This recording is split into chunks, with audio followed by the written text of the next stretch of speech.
Welcome to Becoming Limitless. This is the podcast for entrepreneurs who want to optimize their brain and their body with biohacking.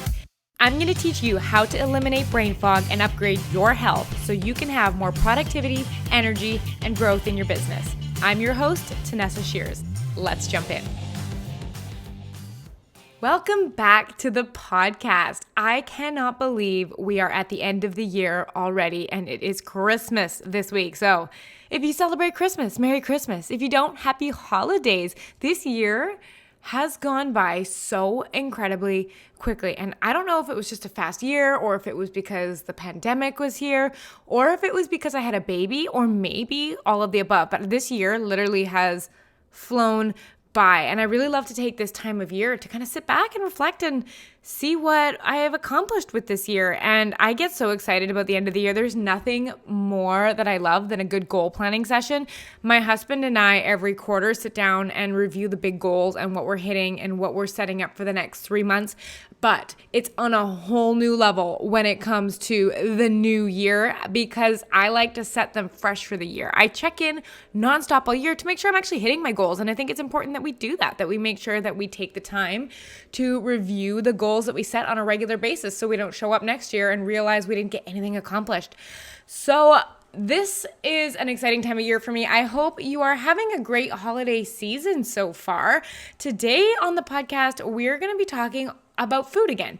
And food is one of those things, like we said, that really can affect your ability to have clear thinking and be highly productive.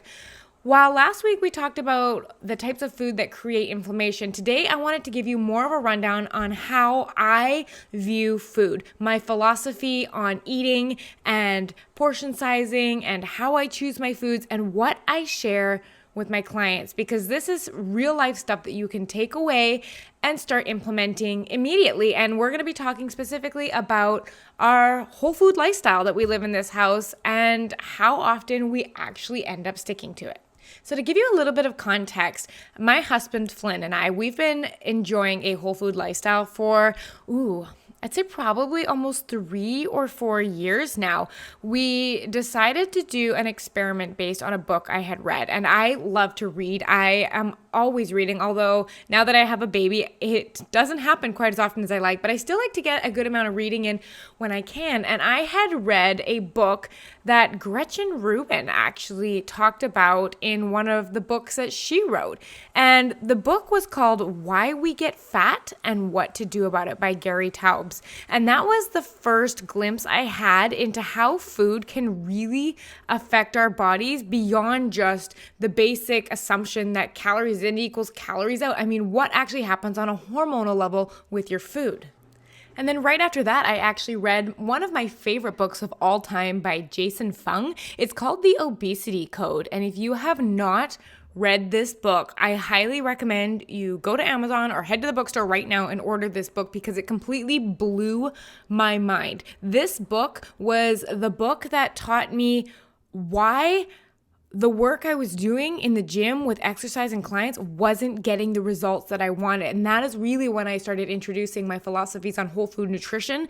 And my clients at the time when I was a personal trainer really started to see weight loss. And this was such a significant change. And this book taught us all how insulin is one of the main factors that is determining if we store fat or if we don't store fat. And it was such a good book. But beyond that, it really taught me about food and about what the food is doing inside of our body. And a lot of my philosophies and beliefs around food are based off of those 2 books. So great books to go grab a hold of if you haven't read those yet.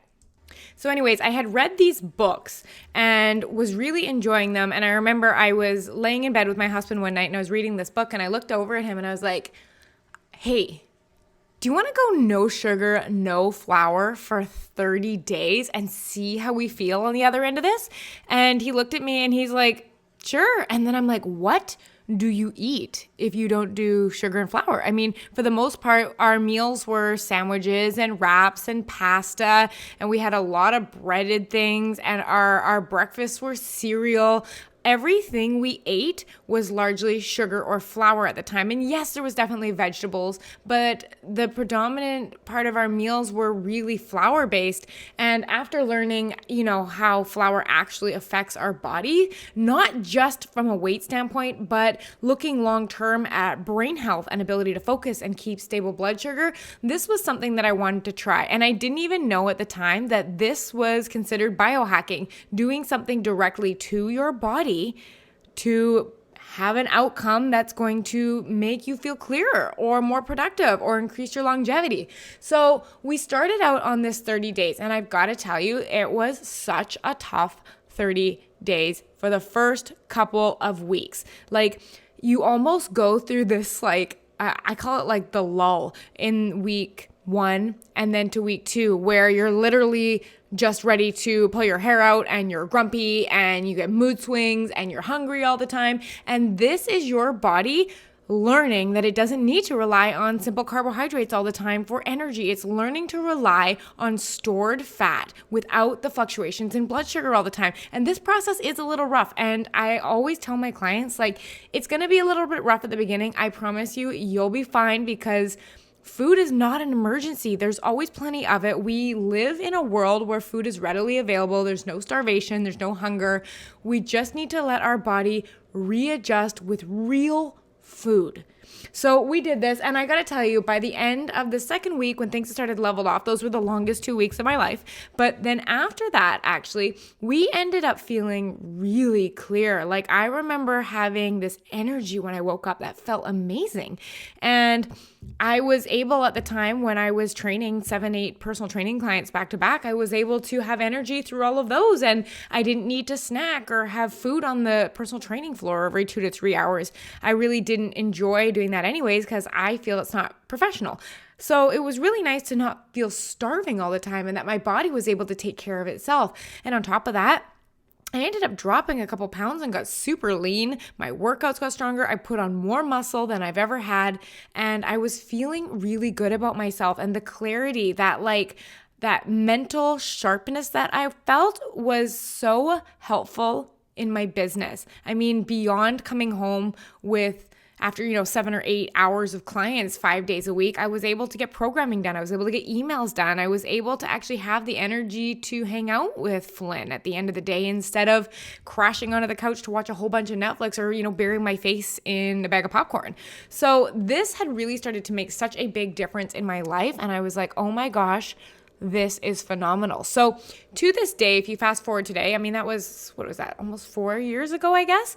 So to this day, we stay no sugar, no flour, a minimum of 5 days a week. Now, in an ideal, perfect world, yes, we'd want to have all those foods that cause inflammation and cause bloating and stuff like that completely out of our diet. And if I wanted to 100% optimize, I would. But I have found that I'm in such a great place with food and my relationship with food that I'm able to, enjoy a piece of pizza once a week, or have something sugary. But we really prioritize coming back to that no sugar, no flour over and over again. And we constantly are checking in with ourselves. So, for example, we sometimes find that we get a little bit off track, and you probably know what I'm talking about when you end up having a little more sugar in your week, or you're reaching for the snacky stuff and you were doing good for a while and there's kind of a bit of a slip happening. This happens to us too, and it's completely normal, especially, we're busy lives, we're parents, we've got our own workouts happening, and we're grocery shopping and running a house and running a business.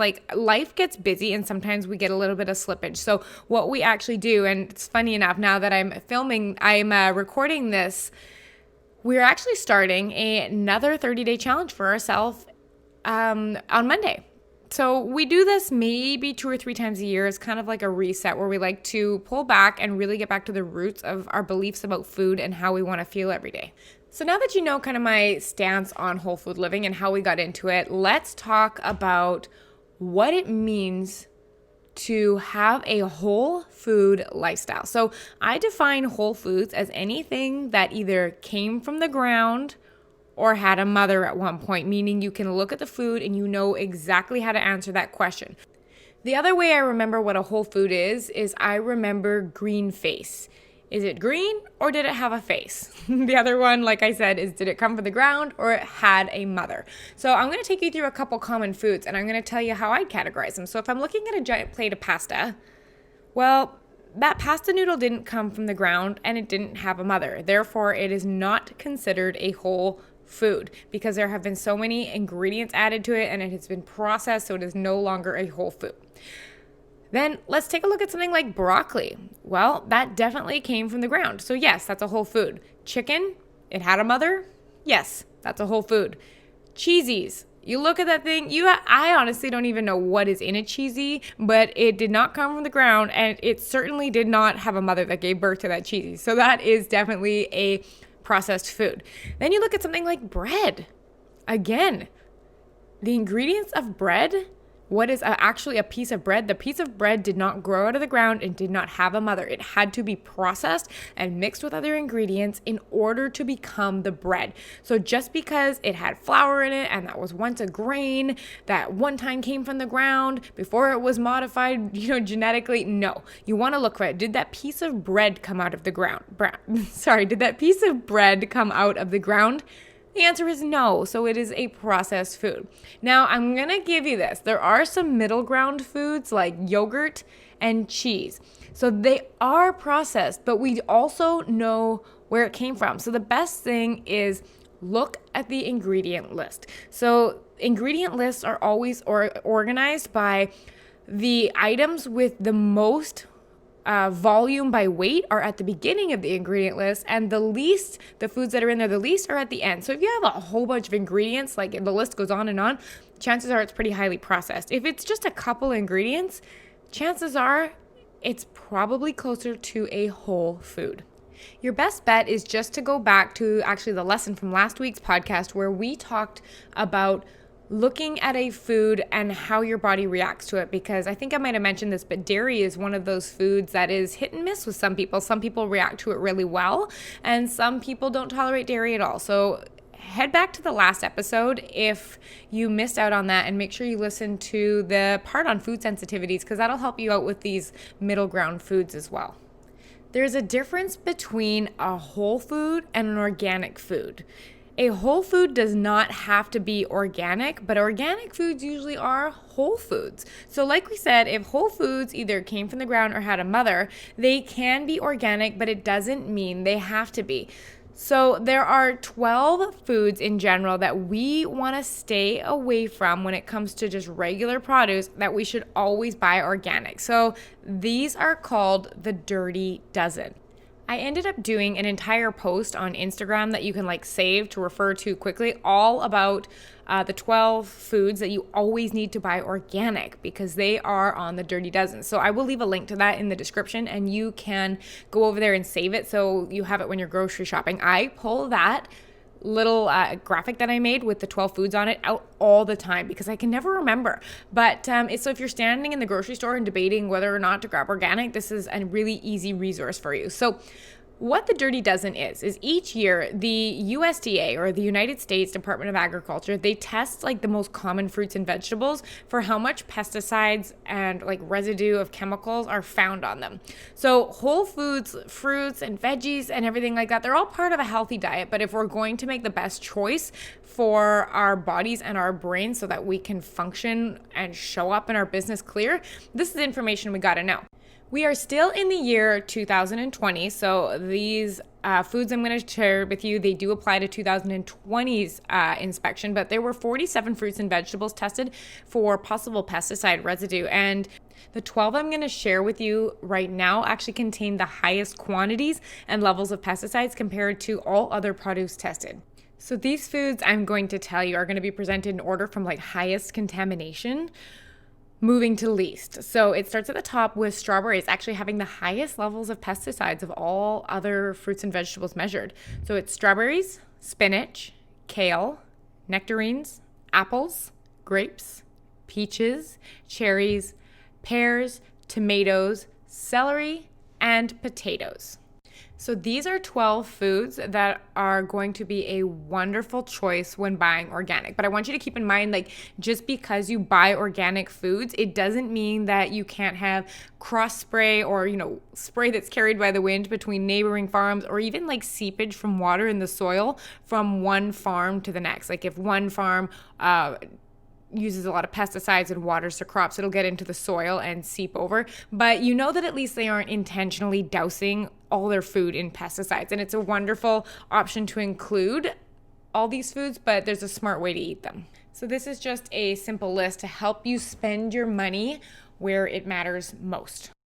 Another rule of thumb with whole foods is when you look at it, the more packaging it has, the more processed it is, and the further away it is from a whole food. So if you think of buying fruits and vegetables, they don't have a lot of packaging. If you think of buying, meat, or if you think of buying nuts and seeds, they generally have very minimal packaging. Usually the packaging is actually already included in the food. Like an avocado, the peel is actually the packaging. So the more packaging that is included, the less likely it is to be a whole food. Like I wonder, I go to Costco sometimes, and when we used to buy bread, I remember that the loaf of bread would come wrapped in a tight plastic casing, and then it would be in the bread bag, and then there would be 2 or 3 bread in a bigger bag. So you would need 3 bags just to have a loaf of bread, and that really shows you how much packaging is going into that. The other thing that I look at with whole foods, and mind you, this is just a rule of thumb. These aren't like hard guidelines that you have to stick by. These are just rules of thumb to help you tell a little easier if something is a whole food, is the shelf life. If something can last 3 years on a shelf, it's probably not a whole food. But if something will go bad in 1 to 2 weeks, it's very likely that it's a whole food. So think like broccoli, and you know how many of us have let a funny zucchini go in our fridge? So that's a good way of telling if a food is a whole food or not. I wanted to move on to talking about calorie counting. This is a very hotly debated topic in the nutrition and the health world, and especially in the fitness community. I mean, who of us have not counted calories at some point? And in my personal experience, I haven't enjoyed it. In 2014, I actually competed in a fitness competition in the bikini division. And at that time, I was unaware of how our hormones affect the food we eat, as well as our gut microbiome, and if we're sensitive to foods and if they cause inflammation. I didn't know all of that. All I knew was what the pros, and I'm using air quotes around that, would say. And they said calories in, calories out. So I was like, oh my gosh, if I want to get lean for stage, all I have to do is eat less than I burn. So I would start counting my calories, and I got the app MyFitnessPal, and everyone has probably downloaded that app at some point. But I was rigidly counting how many grams of protein I was eating per day, and how many grams of carbohydrate, and how many grams of fat, and everything I was doing was very strict, and I had to meet my certain numbers. And there was a process in there in which I was so rigid with my food that I can't eat these vegetables because they put me over my carbs, or I can't enjoy these eggs because they put me over my fat. Like, it was so rigid that it really did for a while mess up my relationship with food. And as I went on, I know I did it for 14 weeks and I did get super lean. But as soon as the competition was over, what I recognized is like, I'm not planning on calorie counting for the rest of my life. I mean, can you see yourself counting your calories when you're 80 years old?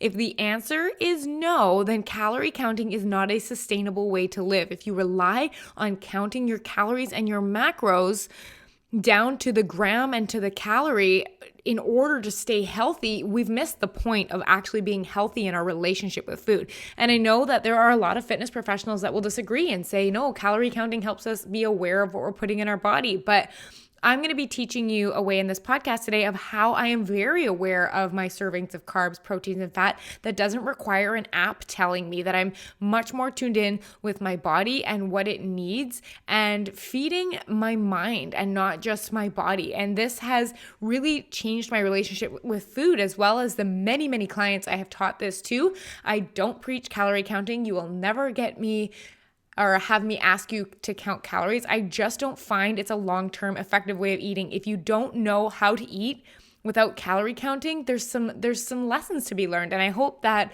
this podcast is going to teach you some of those lessons that'll really be helpful for you. One important point that I really would like to make is that after I actually finished competing in that fitness competition and I recognized that calorie counting wasn't going to work for the rest of my life, I actually rebounded because I was not able to judge portion sizes and calories on my own. So I actually ended up rebounding and gaining a lot of the weight back, just like many competitors do. A lot of it was mindset work that I needed to have done at the time. Some of it was education around the fact that calories in, calories out is a minimal part of the equation. Yes, it absolutely matters, but hormones matter too. And by going through that severe calorie restriction, I was doing damage long-term to my metabolism. So like I said, not a fan of calorie counting. Now, there are 3 main groups of like what food fits into, and they're called macronutrients. And if this is old news for you, great, we're going to go through it quickly. But if this is new, it's important to know. So foods generally fall into I guess what makes up foods falls into 3 main categories. It can either be considered a fat, a protein, or a carbohydrate.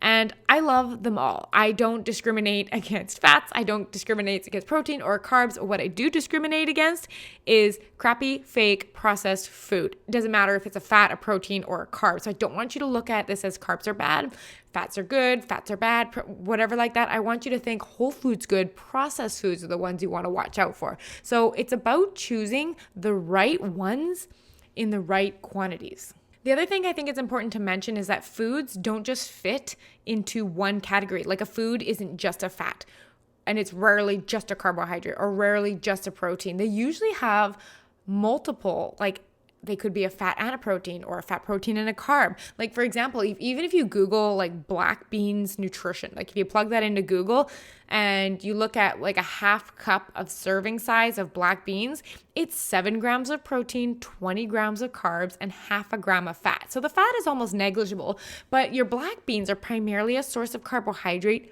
with some protein, if that makes sense. So when you look at a food, it's not just one thing. It has other things in it. But when someone says like a black bean is a carb, what they're usually referring to is the fact that the majority of a black bean is a carbohydrate. One of the most misunderstood food groups is actually fats. I am a huge proponent of having plenty of healthy fats in the diet and not just relying on carbs and protein. Fats have gotten a very bad rap because of a lot of misleading studies that happened in the 80s. But I want you to really think about this, and you can find a lot of literature on this. When I'm going to use the word fitness industry decided, and the government decided to start promoting low-fat diets in the 80s, the rates of obesity and weight gain and so many carbohydrate-associated illnesses like diabetes and heart disease all skyrocketed because it is not the fats necessarily. And we don't want to go around eating, of course, like trans fats, and we don't want to go around eating plenty of like low-quality meat fat, but we want to start looking at incorporating fats into our diets that are good for us. And one of the best ways you can do that is by eating smash fish.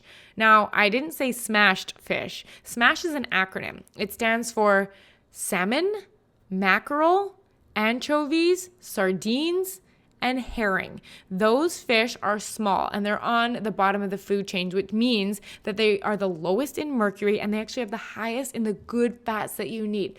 Salmon is one of my favorite foods. We actually have sardines in our cupboards right now, which my husband loves, but I have yet to try, and that is on the list to try because I really want to start incorporating more healthy fats. But other really good sources of healthy fats include coconut oil, avocado oil, olive oil, high quality grass-fed, grass-finished meats, full-fat dairy like Greek yogurt.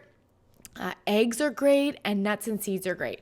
When we're talking about protein, we're looking at options like red meat, fish. I always go for wild fish instead of farmed fish, poultry, beans, lentils, nuts, seeds, seafood, edamame beans. All of these foods have protein in them. And lastly, we get to the carbohydrate category. This is actually a very wide category. It is not a bad food group or a good food group. I find that sometimes I'm reminding people that, carbohydrates aren't just cookies. Vegetables are carbohydrates, like the leafy kind, the great kind with all the vitamins and minerals. Starchy veggies are also carbohydrates, things like potatoes, rice, quinoa, anything with flour, bread, baked goods, and even fruit. These are all carbohydrates. So there are definitely a spectrum of which end of the carbohydrate spectrum I like to stick to, but carbohydrates are not a food we should avoid. We just have to eat them smartly, like unlimited vegetables. Go for it. So that when we say we have a no carb diet or a low carb diet, what we're actually usually referring to is a low processed carbohydrate diet. So let's jump in to the hand size portion guide that I do myself. It helps me understand how much food I'm intaking, and I understand, how to make modifications to it. It is called the hand size portion guide. Now, I learned it when I did my precision nutrition certification, and it has hands down been the most effective thing that I've learned, that I've taken with me through all of my clients to this date. So I want you to hold your hands out in front of you right now, unless you're driving. But I want you to hold your hands out in front of you. Now, I want you to look at the size of your palm. So if you think about that, it's everything that does not include your fingers or your thumb. And I want you to also look at the thickness, the density of your palm of your hand. The palm is going to be considered one serving of protein-dense foods. When I say protein-dense foods, I mean a food that is primarily protein. So beans, even though they have protein, they don't go under a protein. For this case, I would put them under a carbohydrate because they're majority carbohydrates. So remember, just a quick Google of the food. Like, remember we talked about black bean nutrition into Google. That'll give you an idea of what's actually in the food. So the palm of your hand is going to be the equivalent of one serving of protein. Now I want you to take your hand and bunch it up and make a fist. The size of your fist is going to be considered one serving of vegetables. And we're going to call this leafy green vegetables, or, Brussels sprouts, broccoli, cauliflower, carrots, all of those kind. Now, I want you to cup your hand like if you were holding water in it. So that is going to be one serving of starchy carbohydrates. So this includes things like rice, quinoa, sweet potatoes, or fruit. Now, lastly, I want you to give me the thumbs up sign. Your thumb is going to be the equivalent of one serving of fat. So think of that as cheese. Think of that as if you were to have a thumb-sized portion of olive oil or avocado or even nuts and seeds. So let's go over that really quickly. Hand out in front of you. Palm open. Your palm is a protein. Make a fist. That's your veggies. Cup your hand. That's your starchy carbohydrate. Give me the thumbs up. That is fat. This is going to be how you gauge what is on your plate in terms of portion sizes. So the way I am able to be aware of what I am eating in a day in terms of approximate amount of food is that I look at the daily totals of these serving sizes of protein, veggies, starchy carbohydrates, and fat as a per meal basis. I always say unlimited veggies, but veggies does not include potatoes and it does not include those starchy things. But with the exception of unlimited vegetables, I really like to look at daily totals. So an example of this is if you are a woman in one day, you might want to get 4 to 6 palms of protein, 4 to 6 fists of vegetables, 1 to 2 cupped hands of carbohydrate, and 7 to 9 thumbs of fat. If you're a male, it might be 6 to 8 palms of protein, 6 to 8 fists of vegetables, 2 to 4 cupped handfuls of carbs, and 10 to 12 thumb-sized servings of fat. So what I like to do is I like to make all of my food choices within those parameters. So that's maybe what I would eat in a day. And I like to make adjustments at this level. So for example, I'm a woman, and if we start out with a base recommendation of 1 to 2 cupped handfuls of carbohydrates, starchy stuff, like rice and sweet potatoes and stuff like that. So if we start out at that at 1 to 2 and it's not working, we're not getting the results that we want, I might scale down to half a cup of carbohydrates. Or if I'm very active, I might scale up to 3, but I make adjustments at that level instead of getting down to the nitty gritty of exact grams of carbs and punching all my things into an app so that I know exactly how many calories I'm eating. I just find it is so much more realistic to make changes at this level. So now that we've covered just basically my philosophy on food, I am going to share with you what I personally focus on when I'm making food choices. I always choose foods that are whole foods at least 5 days a week. Sometimes it's 7, sometimes it's 6, sometimes it's 5, but always 5 days a week I stick to that. And I always choose foods that focus on the 3 topics that we talked about last week. I eat foods that manage my glycemic variability, so it keeps my blood sugar stable. So I'm most often choosing fats, proteins, and vegetables primarily, with some fruit, beans, and rice.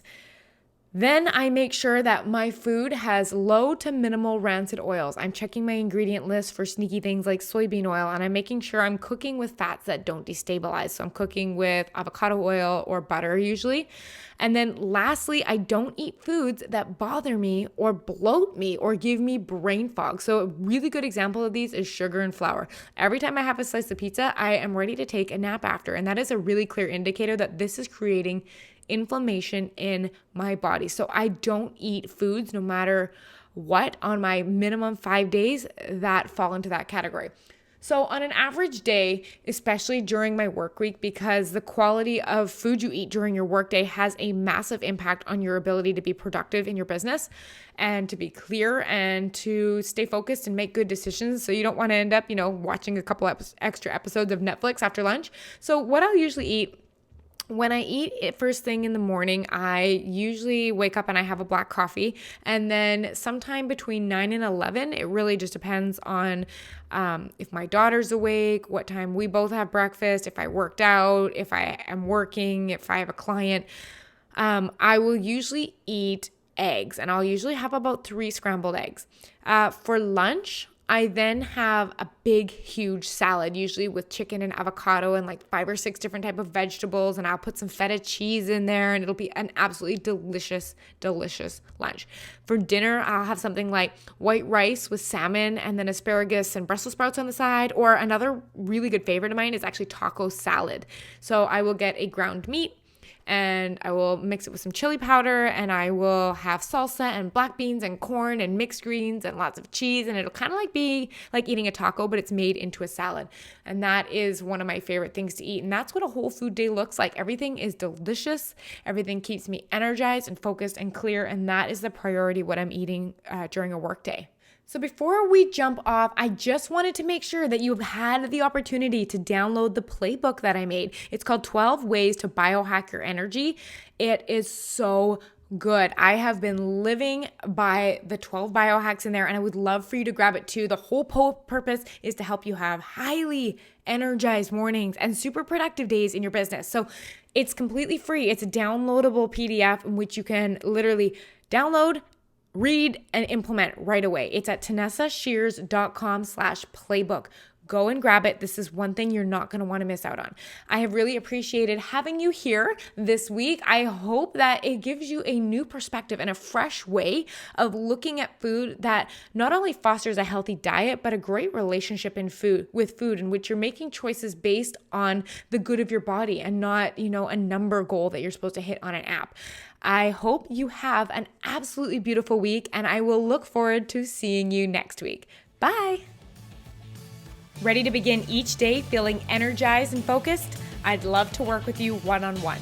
In my Becoming Limitless program, you're going to learn how to optimize your brain and body with science and biohacking so you can be highly productive and grow your business faster.